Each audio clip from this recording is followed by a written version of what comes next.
Thank you, Jana, for those moving words and for your bravery, really. It is my pleasure now to welcome back to the stage our host, Anders Fogh Rasmussen, and live from Brussels, NATO Secretary General Jens Stoltenberg.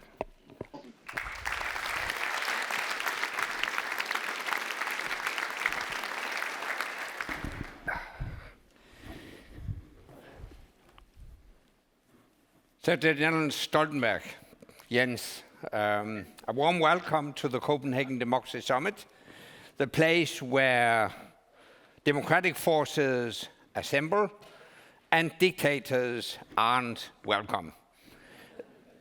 It's a big pleasure to have you with us. So let's go directly to the issue. I'll start with a very broad question to you. In July, NATO will have its next summit in Vilnius. So how can the NATO summit in Vilnius best express the strength, the determination and unity ahead of the Jubilee summit in Washington in April or whenever it will be next year? First of all, Anders, thank you so much for inviting me, and thank you for the leadership you demonstrate and you have demonstrated for many, many years in standing up for democracy, for freedom, and also for convening the Copenhagen Democracy Forum. And it has been a great pleasure to work with you, first when we were both prime ministers in Denmark and Norway for some years, and then also following you here at NATO. The summit in Vilnius will be a very important summit because we meet at a critical time for our security. And I really hope that it will demonstrate once again that NATO is the strongest and most successful alliance in history because of two things. Because of our ability to adapt to change when the world is changing, when we face new threats and challenges, and of course our ability to stand together, our unity. And first and foremost, we need to demonstrate this in the way we reiterate our support to Ukraine. I expect allies to repeat and strengthen and sustain the support for Ukraine, the political, the practical, the military support, but also that we will agree new plans on how to further strengthen our deterrence and defense. Because fundamentally NATO's task is to support Ukraine as NATO allies and NATO have done now for more than a year, but also to prevent this war from escalating beyond Ukraine. And therefore, I also looking forward to allies agreeing new plans and new commitments to strengthen our collective defense and our presence in the eastern part of the alliance. And the last thing I'll mention for the summit in July is that we will also engage with our Asia-Pacific partners. For the second time in our history, we will invite the heads of state and government from Japan, South Korea, New Zealand and Australia to participate. And this demonstrates that we realize that what happens in Asia, in the Pacific, matters for NATO, and therefore we have strengthened our partnership with them. Let's zoom in a bit. No doubt that the issue of future NATO membership for Ukraine will be an issue. I mean, it won't be a topic that just will go away.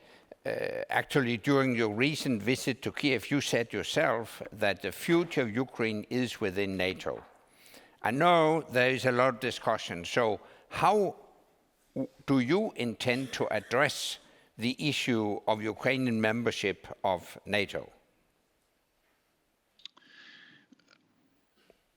I think that it is obvious that NATO allies, when they meet in July, the heads of state and government, they will send a very clear message of support to Ukraine, and this will be manifested in many different ways. When it comes to membership, I expect that NATO allies will say that Ukraine will become a member of the alliance. This has been stated several times by heads of state and government. All allies also agree that Ukraine has the right to choose its own path. It's not for Moscow to decide what Ukraine can do. It's for Ukraine and 30 NATO allies to decide on the issue of, or 31 NATO allies to decide on the issue of membership. And of course, that also NATO's door remains open.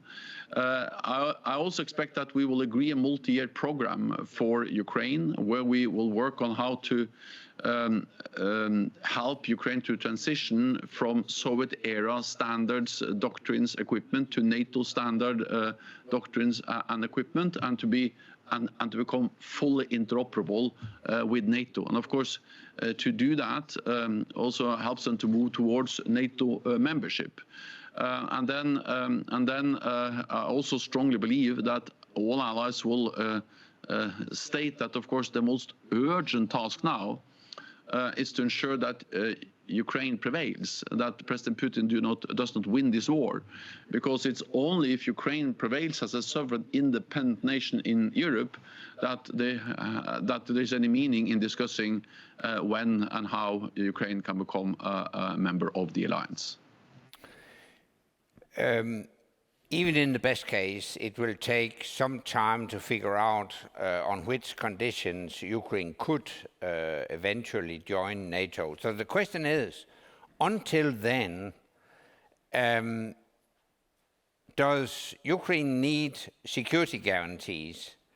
As you may know, I have co-authored a set of proposals called the Kiev Security Compact that will guarantee security of Ukraine until Ukraine can join NATO. Do you think, in the run-up to Vilnius, that a number of allies could agree on a set of security guarantees for Ukraine? There are consultations going on, as always, before a summit among allies here at NATO, and also, of course, in capitals. And of course, it's too early for me to preempt the exact conclusions of a meeting of heads of state and government where we have ongoing consultations. But again, I am absolutely certain that all allies realizes that we need to provide military support to Ukraine. More than 150 billion has been provided already in military support, and we had just new announcements from Germany this weekend, more than 2 billion euros, and also the United States. So allies are providing military support. That's important for Ukraine to prevail, to win the war, but also, of course, to strengthen Ukraine after the war, to be able to deter and defend any further aggression. We don't know how this war will end, but what we do know is that when it ends, it is extremely important that we are able to prevent history from repeating itself, meaning that we need to ensure that the pattern we have seen of Russian aggression against neighbors in Georgia in 2008, Crimea in 2014, later on Russia moving into eastern Donbass, and then the full-fledged invasion last year. This has to stop, and the only way to ensure that that stops is partly to ensure that Ukraine has the military strength to deter and defend against further aggression from Russia, but also to find some kind of framework to prevent Russia or President Putin from continuing to chip away at European security. Exactly what kind of framework, I cannot tell you now.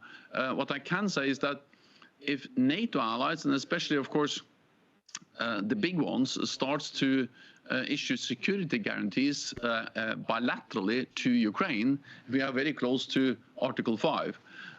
So there's no way to find an easy solution to these issues. The most important thing is to be very strong in our support to Ukraine, so Ukraine prevail as a sovereign, strong, independent nation in Europe.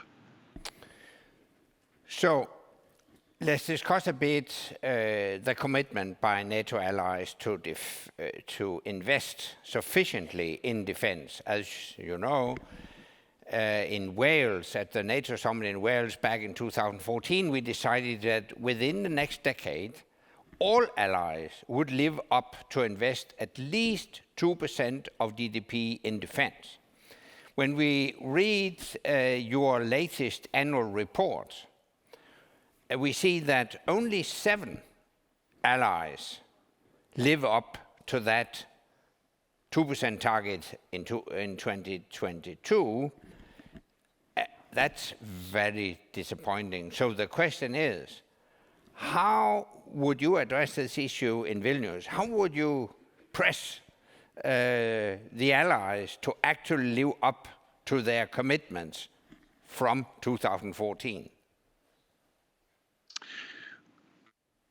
Well, as you know, Anders, the decision in Wales in 2014 was something that was not easy to reach. You were then Secretary General when that decision was made, and I am very glad that when I came in, we had that decision as a starting point.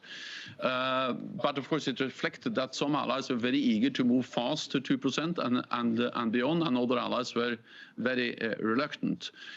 So whether it's good or bad where we are now depends a bit on whether you assess the glass as half full or half empty.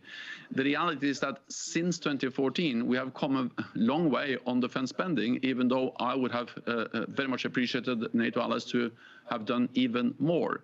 Because before 2014, allies across Europe and Canada were reducing defense spending. Since 2014, all allies have increased defense spending, some more than others, but all have gone from going down to going up, which is a huge difference. We have more than double the number of allies meeting the 2% target. And even those who are not yet at 2%, they have now plans in place to be there within a few years. For instance, Germany, they're not at 2%, but the increase they have already started to deliver and makes a huge difference because of the size of Germany and because of the 100 billion that has been set aside that enables them to reach 2% soon. Then the challenge was that since there were different views in Wales, the language is a bit. Also the language says that we should aim to move towards 2%, and for some allies they interpreted that as a kind of ceiling we should move towards. I hope that in Vilnius we will be able to agree a much stronger commitment, meaning that we should not refer to 2% as something we aim towards to move towards, but we should have 2% as not the ceiling but the floor, a minimum that all allies should deliver immediately, not within a decade. And if anything, the war in Ukraine has demonstrated for all allies the need to invest more in defense. So I welcome the progress we have made. I want to see even more, and I'm certain that at Vilnius we will have a stronger commitment to investing more in defense. When should they meet that floor? That should be immediately. So instead of having a kind of a decade-long perspective, because 2014 is of course different than 2023.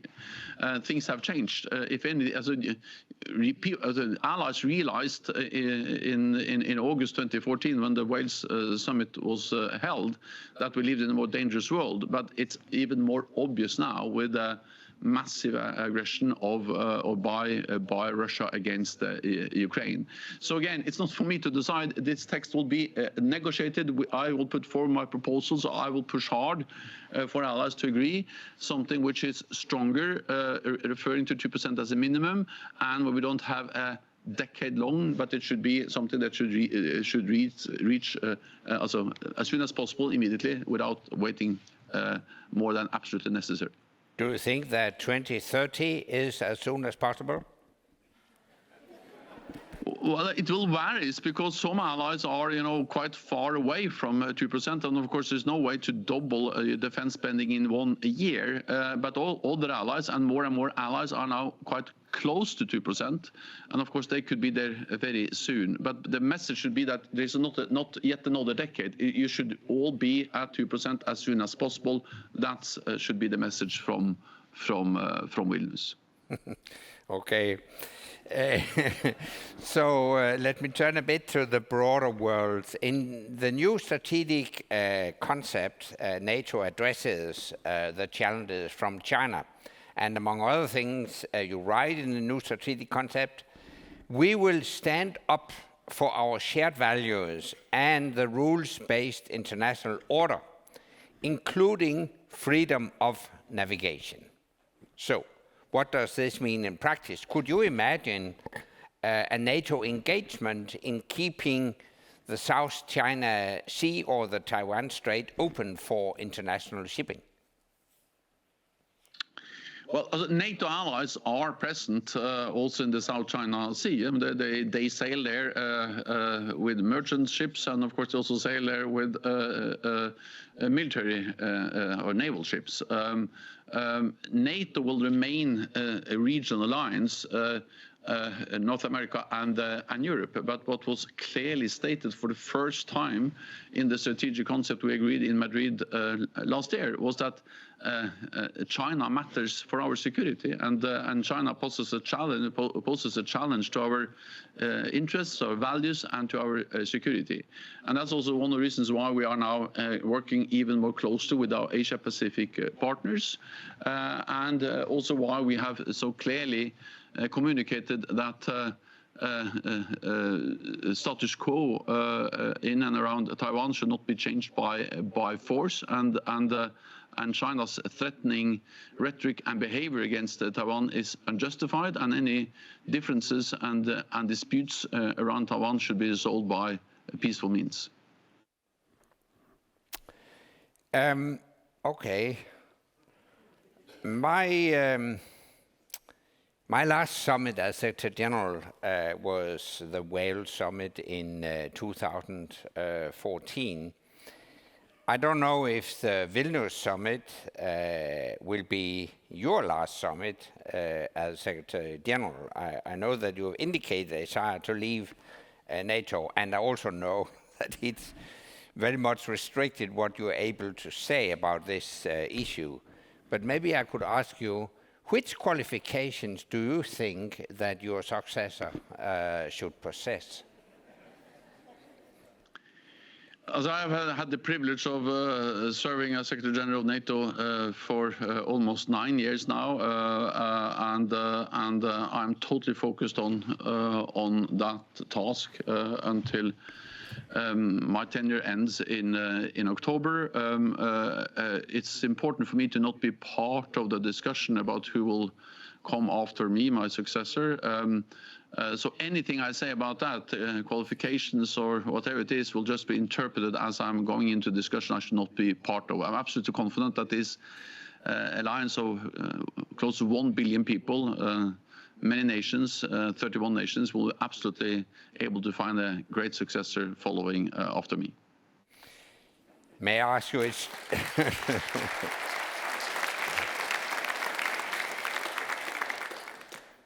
my question and your reply will be between you and me.